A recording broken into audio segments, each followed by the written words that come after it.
We share a continent. We share the same risks and the same potential enemies from around the world.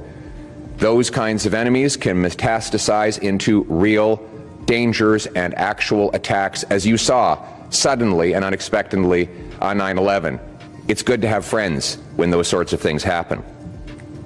And let me ask my American friends this question. Even if you believe in tariffs, how is it possible to put a 25% tariff on Canada and only a 10% tariff on China? In what strategic mindset does that make sense? If it's to do with fentanyl, the fentanyl's coming from China. It's killing our people too. We both have to do more to stop it, but we can do more when we do it together. Canada is the United States' closest friend, greatest ally, and most important neighbor. We share the longest undefended border. We fought alongside the Americans in 2 world wars, Korea and Afghanistan, where we lost 158 of our brilliant young men and women to avenge the attacks of 9/11 on New York and Washington.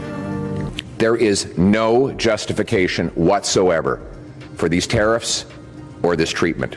We are an independent, proud, and strong nation. I'd like to speak first to our American friends. You are our friends. You are our neighbors. We share the longest undefended border in the history of the world. You buy our products, and we buy yours. You have a trade surplus with us when energy is excluded. And when it is included, the deal is even better for you because you buy our oil and our gas at massive price discounts.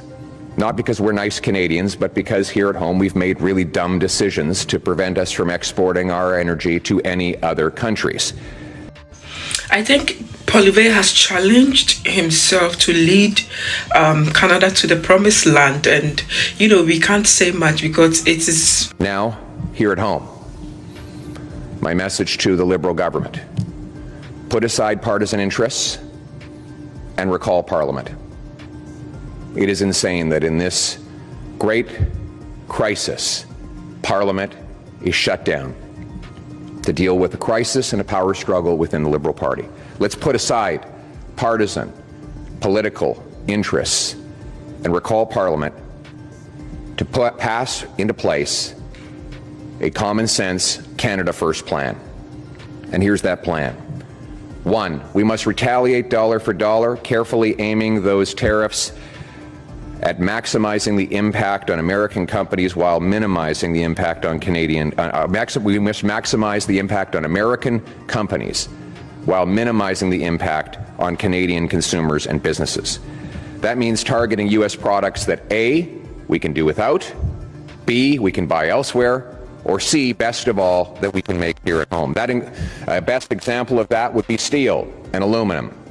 We make the best and cleanest steel and aluminum here, but we've lost a lot of jobs to China and the United States. We should put tariffs on American steel and aluminum so that we can bring home that production to this country. 2, the tariffs must not be a tax grab. None of the money from the tariffs should stay in government coffers or be spent on unrelated government priorities. All of it should go back to the workers and businesses that are affected, and most of it should go back in the form of a massive tax cut. And that is why I'm calling for the passage of an immediate emergency bring it home tax cut. The tax cut would be designed to save jobs, create jobs, crush inflation, and boost our economy. We need to cut taxes on work, investment, energy, home building, and making stuff at home. Thank you everyone for coming.